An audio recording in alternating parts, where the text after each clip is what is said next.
अस्सलामु अलैकुम वरहमतुल्लाहि वबरकातुह। अल्हम्दुलिल्लाह वस्सलातु वस्सलामु अला रसूलिल्लाह वबाद। मोहतरम हज़रात,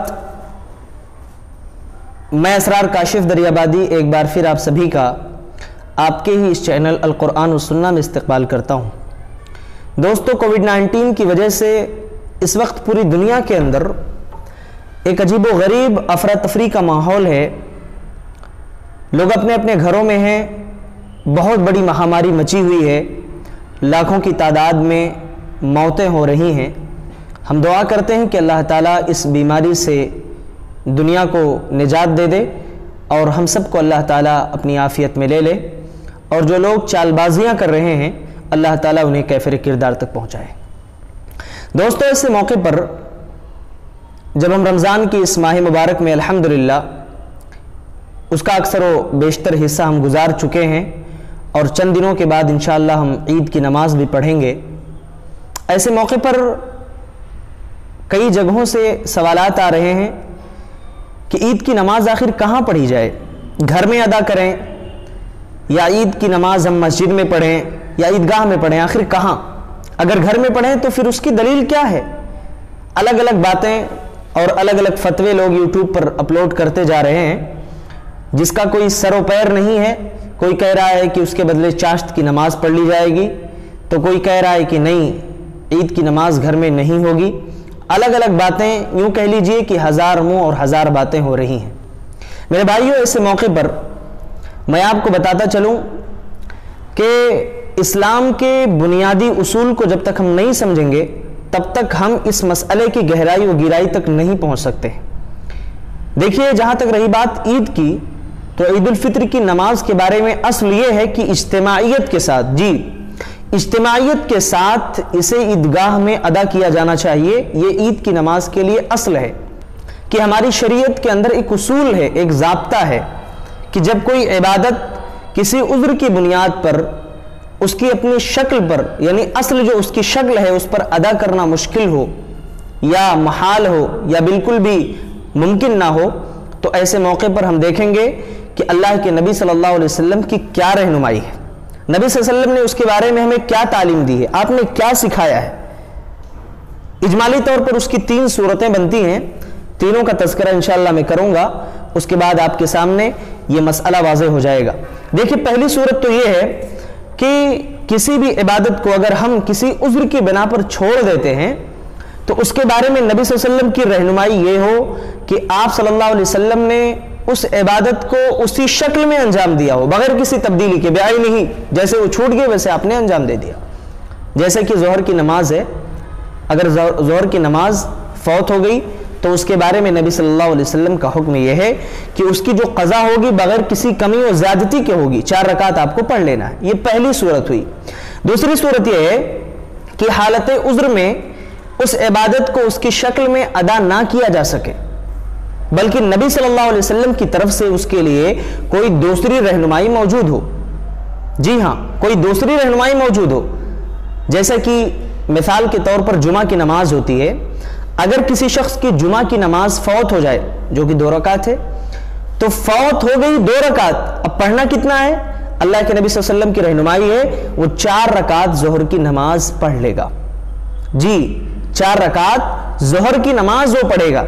तीसरी सूरत यह है कि उज़्र की बुनियाद पर अगर बाज़ इबादतों को हम अंजाम नहीं दे सकते तो उसके बारे में अल्लाह के नबी सल्लल्लाहु अलैहि वसल्लम की रहनुमाई ये है कि बाज़ इबादतों को बेआईन ही अंजाम दिया जाएगा, उस इबादत के बाज़ हिस्से को थोड़ी सी तब्दीली के साथ अंजाम देना या अंजाम देने की रुख्सत अल्लाह के नबी सल्लल्लाहु अलैहि वसल्लम ने दी है। जैसा कि नमाज के बारे में मसला है कि अगर कोई शख्स खड़े होकर के नमाज नहीं पढ़ सकता, अल्लाह के नबी सल्लल्लाहु अलैहि वसल्लम का हुक्म है बैठ करके पढ़ ले। जबकि क़याम जो है ये रुख्सत तो है क़याम के बारे में, अलबत्ता दीगर अरकान व वाजिबात की अदायगी बेआईन ही करनी पड़ेगी। इन तीनों ही सूरतों की मिसालें आपको फ़िक़्ह की किताबों में कसरत के साथ मिल जाएंगी जिनका शुमार करना मुश्किल है।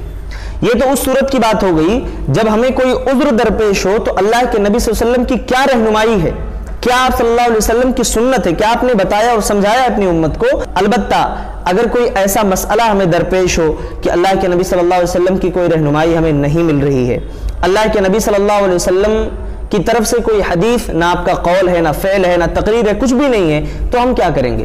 میرے بھائیوں, اب آتے ہیں ہم اپنے اصل مسئلے کی طرف.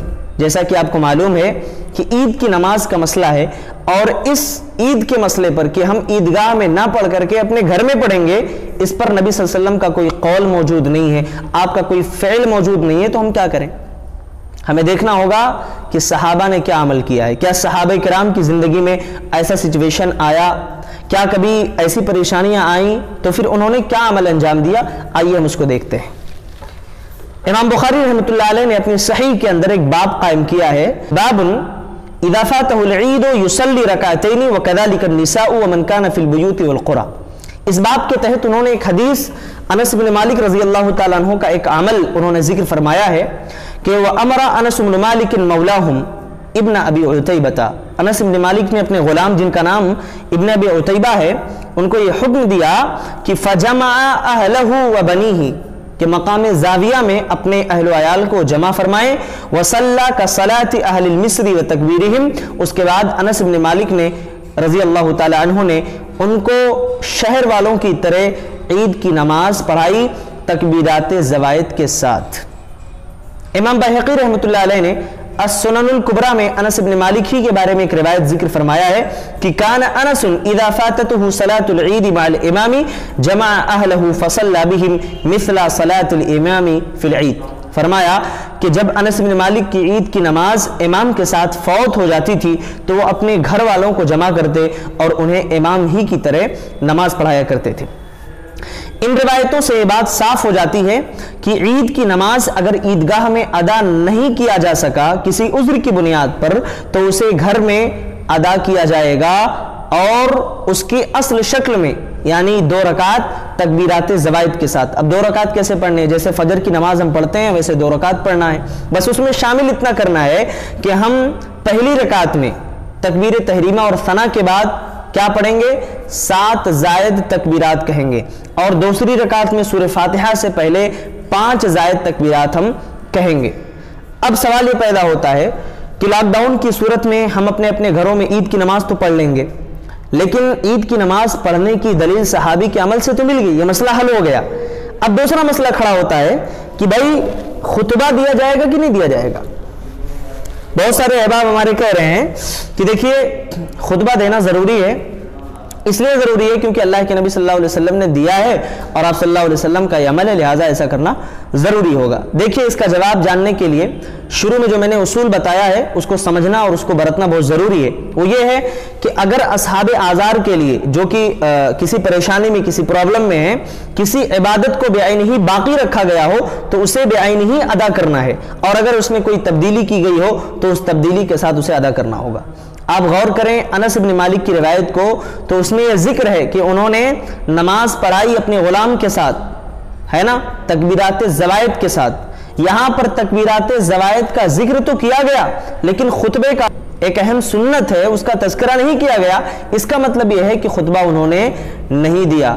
اب اگر کوئی کہتا ہے کہ نہیں بھائی خطبہ دینا ضروری ہے کیونکہ نبی صلی اللہ علیہ وسلم نے عیدگاہ میں دیا ہے, تو یہ عیدگاہ کا مسئلہ ہے.